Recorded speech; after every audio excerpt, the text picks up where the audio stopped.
Bạn không hoa mắt khi nhìn vào phần tiêu đề của video này đâu, và cũng không hoa mắt khi nhìn vào phần ảnh đại diện của video này. Việt Nam chính là quốc gia nhập khẩu gạo nhiều thứ hai trên thế giới, và chúng ta thậm chí còn phải nhập khẩu gạo từ Campuchia. Việt Nam, đất nước mà cả thế giới vẫn gọi là vựa lúa của châu Á, giờ lại bất ngờ nằm trong top những quốc gia nhập khẩu gạo nhiều nhất hành tinh. Chỉ riêng 9 tháng đầu năm 2025, Việt Nam đã chi hơn 1,5 tỷ đô la Mỹ để mua gạo từ nước ngoài. Một con số cao hơn cả tiền nhập lúa mì hay là nhập đậu nành. Đây là thống kê của Bộ Nông nghiệp Mỹ, và theo thống kê này thì Việt Nam hiện đang đứng thứ hai thế giới về nhập khẩu gạo, chỉ sau duy nhất một nước, đó là nước Philippines, một nước dân số nhỉnh hơn Việt Nam một chút. Nghe rất kỳ lạ, tại sao lại như vậy? Việt Nam tưởng là phải xuất khẩu gạo top đầu thế giới cơ chứ, nhưng tại sao lại phải nhập khẩu gạo? Xong, càng tìm hiểu kỹ, chúng ta mới càng thấy đây không phải là chuyện nghịch lý, mà đây lại là một chuyện rất bình thường tại Việt Nam. Vì sao Việt Nam nhập khẩu gạo nhiều thứ hai thế giới, khi nước xuất khẩu gạo top đầu lại phải đi mua gạo về? Chào mừng đến với bình luận viên Hải Thanh Story. Đừng chửi, đừng mắng và đừng kêu vội. Trước khi nói về chuyện nhập khẩu, hãy nói về chuyện xuất khẩu. Tức là gạo thì luôn gắn liền với xuất khẩu như một thói quen của Việt Nam. Khắc xuất rồi chúng ta mới khắc nhập. Phải khẳng định là ta lúc nào cũng vẫn xuất khẩu gạo top đầu trên thế giới. Thường thì cũng chỉ sau Ấn Độ mà thôi. Tính đến tháng 9 năm 2025, Việt Nam đã xuất khẩu được 7 triệu tấn gạo, thu về 3,5 tỷ đô la Mỹ. Những loại gạo Việt Nam mang ra thế giới không phải là hàng xoàng hay là hàng bình dân nữa, mà là những loại cao cấp như là ST24, ST25. Bán sang Nhật, Hàn, châu Âu, Trung Đông, giá rất cao, khoảng 600 cho đến 1.000 đô la Mỹ một tấn. Nói cách khác, Việt Nam không chỉ đang bán gạo mà còn đang bán thương hiệu gạo tốt và gạo chất lượng. Trước đây thì chúng ta xuất khẩu gạo kiểu ai mua gì cũng bán, gạo gì cũng bán, miễn là có người mua là có người bán, miễn có đơn hàng là làm. Nhưng bây giờ câu chuyện hoàn toàn khác, chúng ta chuyển sang chọn lọc sản phẩm để xuất khẩu, không còn mang những loại gạo bình dân ra bán bằng mọi giá nữa, mà tập trung vào những loại gạo ngon, gạo thơm, gạo cao cấp, gạo có thương hiệu. Đó là loại gạo mà những nước nhà giàu muốn ăn. Còn trong nước thì sao? Những nhà máy sản xuất bún, phở, bánh tráng, rượu hay là thức ăn cho lợn, thức ăn cho gà thì không cần gạo ngon. Họ chỉ cần gạo rẻ, gạo tấm, gạo bạc bụng, gạo gãy, loại hạt nhỏ, không đẹp, không ngon, miễn là rẻ, dễ nấu và nhiều tinh bột. Mà loại gạo này, Việt Nam bây giờ thì không còn trồng nhiều lúa cho gạo như vậy nữa, vì nông dân đã chuyển sang trồng lúa chất lượng cao để mà xuất khẩu gạo chất lượng cao. Và thế là để tiết kiệm chi phí sản xuất trong nước, Việt Nam đã phải nhập khẩu gạo. Và phải rõ ràng chuyện này, chúng ta nhập khẩu gạo giá rẻ từ Campuchia, từ Ấn Độ, từ Pakistan. Đừng bảo là Việt Nam mua hàng lởm, bởi vì đây chính là chiến lược kinh tế cực kỳ thông minh. Và đó chính là lý do chúng ta xuất khẩu gạo top 2 thế giới mà nhập khẩu gạo cũng top 2 thế giới. Cụ thể hơn, xuất khẩu những loại gạo ngon và nhập khẩu những loại gạo không ngon bằng, nhập khẩu những loại gạo rẻ. Đó là một bước đi cực kỳ thông minh. Ta xuất khẩu những loại gạo ngon để đổi lấy ngoại tệ, rồi nhập khẩu những loại gạo rẻ dùng cho công nghiệp và dùng cho chế biến. Ví dụ, một tấn gạo Ấn Độ chỉ khoảng 350 đô la Mỹ, trong khi một tấn gạo Việt Nam cao cấp có thể được bán với giá gấp đôi, thậm chí là còn cao hơn nữa. Vậy nên, xuất một tấn gạo ngon ra, mua lại 2 tấn gạo rẻ về mà vẫn dư tiền. Đó là một bài toán cực kỳ khôn ngoan và không hề ngược đời như nhiều người tưởng. Và đây chính là tư duy thương mại hiện đại mà trước đây ít người để ý đến. Thay vì cố làm mọi thứ, ta hãy tập trung vào làm cái thứ gì đem lại giá trị cao nhất. Đó là gạo ngon, gạo thương hiệu, gạo đẳng cấp để xuất khẩu. Còn những phần gạo tấm, gạo gãy, loại dùng để nấu rượu làm bún thì cứ để cho nước khác trồng, ta chỉ việc mua lại với giá rẻ hơn. Nói cách khác, Việt Nam đang chơi theo đúng quy luật kinh tế của toàn cầu. Xuất thứ mình giỏi nhất và mua thứ người khác làm rẻ hơn. Nó giống như Nhật Bản xuất khẩu những chiếc ô tô hạng sang nhưng lại nhập thép thô và linh kiện từ nước khác. Đó chính là sự chuyên môn hóa chứ không phải là mâu thuẫn. Thế nên nhiều người vẫn nghĩ là Việt Nam nhập khẩu gạo vì không đủ ăn sau khi đọc phần tiêu đề và xem hình ảnh đại diện, nhưng hoàn toàn là không phải. Gạo nhập về không phải là gạo để người dân nấu cơm mà là gạo để sản xuất. Khoảng 70% lượng gạo được nhập khẩu dùng cho các ngành chế biến thực phẩm, làm bún, bánh tráng, bánh cuốn, rượu gạo, cho lợn, cho gà, cho vịt ăn. Nhờ nhập khẩu gạo giá rẻ, giá thành thực phẩm Việt Nam vẫn giữ được ổn định và không bị đội lên. Vậy là ta vừa bán được gạo ngon ra nước ngoài để kiếm tiền, vừa mua được gạo rẻ để giữ giá trong nước. Cả hai đều có lợi và nước đi này rất khôn ngoan. Càng thú vị hơn nữa khi trong những quốc gia mà chúng ta nhập khẩu gạo thì có Campuchia. Ồ, Việt Nam tại sao lại phải nhập khẩu gạo từ Campuchia?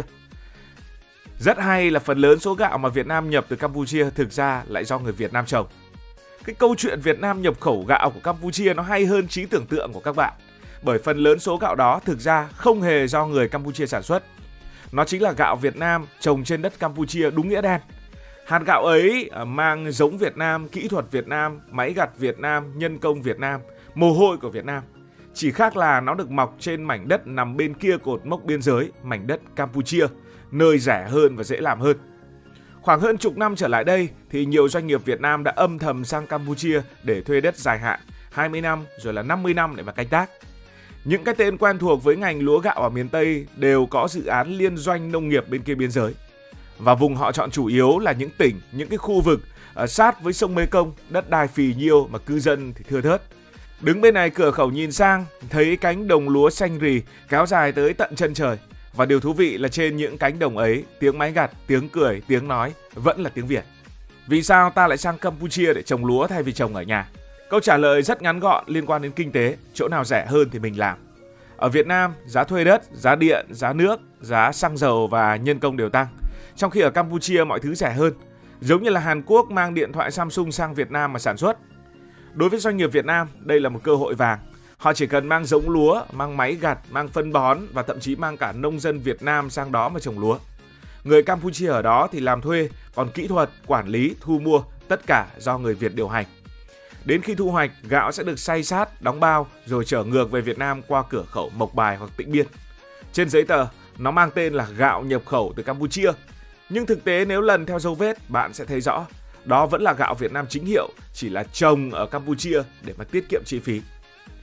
Nói nôm na đây là vòng luẩn quẩn nhưng mà lại cực kỳ khôn ngoan. Trồng ở nơi rẻ, bán ở nơi có lãi mà người Việt Nam thì vẫn nắm phần chuôi. Nó giống như một doanh nghiệp mở hai xưởng, một xưởng ở thành phố để trưng bày, một xưởng ở quê để sản xuất cho nó rẻ. Lợi nhuận thì vẫn chảy về túi của mình, chỉ là cách phân bổ hơi khác đi một tí. Thay vì phải gồng mình để trả chi phí ở trong nước thì hãy đặt những nhà máy trồng lúa, những cánh đồng ngay bên kia biên giới. Vẫn cùng là một con sông Mekong, cùng một khí hậu nhưng chi phí thấp hơn vài chục %, chả thích hơn à. Trên thế giới thì điều này chẳng có gì mới. Nhật Bản đã từng thuê đất ở Úc để mà trồng lúa mì và đậu tương. Hàn Quốc đã từng đầu tư để trồng ngô ở tận Madagascar tại châu Phi. Trung Quốc thì cũng đổ tiền vào châu Phi để đảm bảo an ninh lương thực. Việt Nam giờ cũng làm vậy.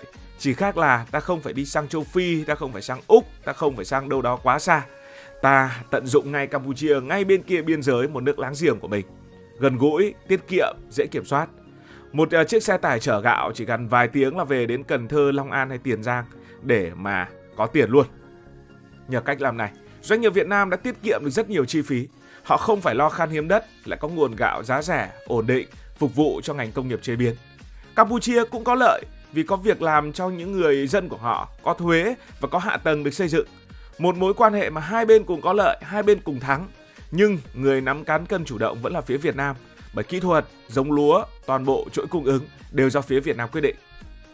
Thật ra thì đó không chỉ là chuyện buôn bán mà là một hình thức mở rộng, tạm gọi là lãnh địa nông nghiệp kiểu Việt Nam.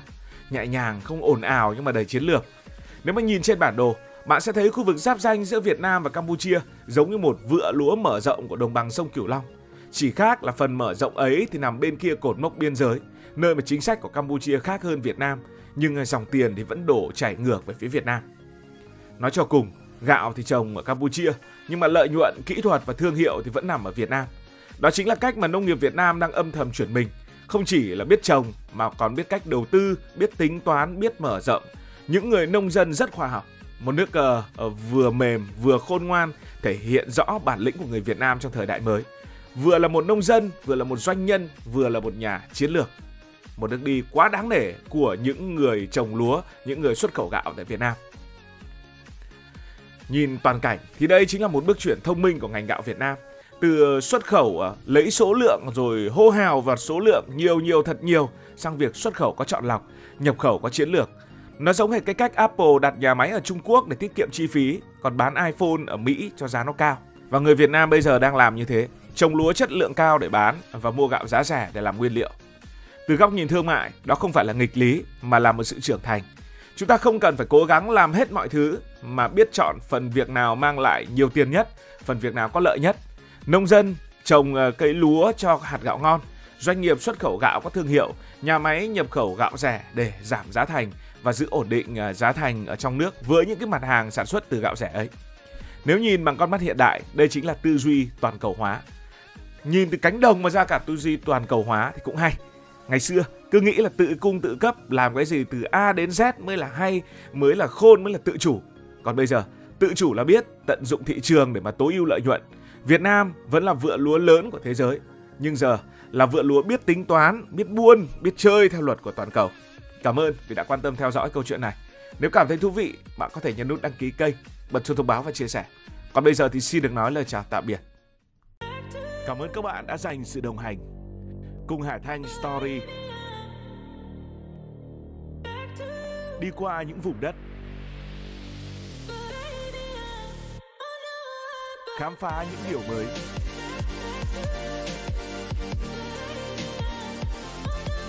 Đừng ngần ngại, hãy để lại những góp ý và xin được hẹn gặp lại.